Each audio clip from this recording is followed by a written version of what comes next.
术水阁好，国情解说两句我含你做参考。解说，解文说字。好朋友，今日咱来开讲俗语，俗语吼拢足好记呢。俗语哪会遮好记？原因就是俗语是正人的智慧，毋过是一个人的灵感发挥。人就是有才调去写迄个话吼，你听一摆就会记的。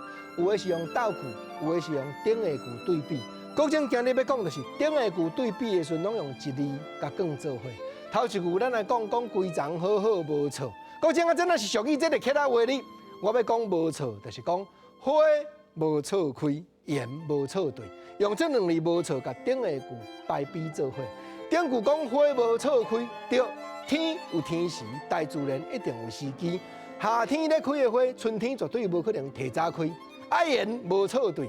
国情啊，常常咧怨叹讲恁某安尼讲着话对你亮，相信讲恁某一定有咱有互你一着的所在，所以天地咧安排拢有伊的原因啦。言无错对，歹歹啊事相机，日子会当度，你着暂时甲妄度，安尼叫做言无错对啦。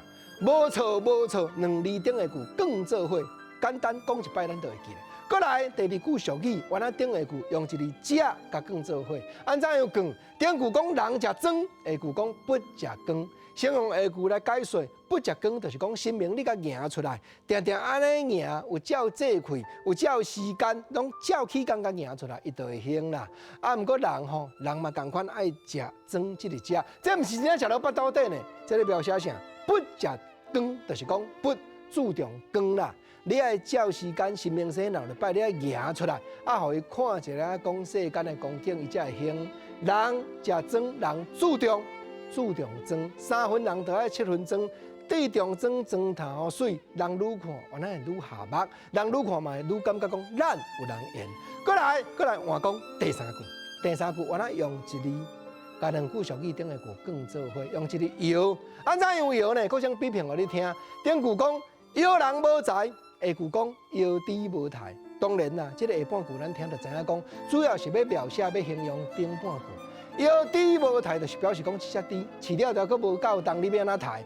同款，摇人无才嘛，同款，用这个摇来表示讲，这个人都无够稳重。伊咧甲人讲代志，毋是讲干那外观看起来赤条轻浮尔，毋是哦。伊咧讲着话，伊无才调，今仔咧讲，明仔载伊佫轻要担当。伊今日甲你讲，明仔载讲吼，你当作我讲的拢无算啦，我吼虎的准拄煞啦。迄个无担当的人就是安尼，伊无了解讲一言一中，千言无用，毋则用这个摇。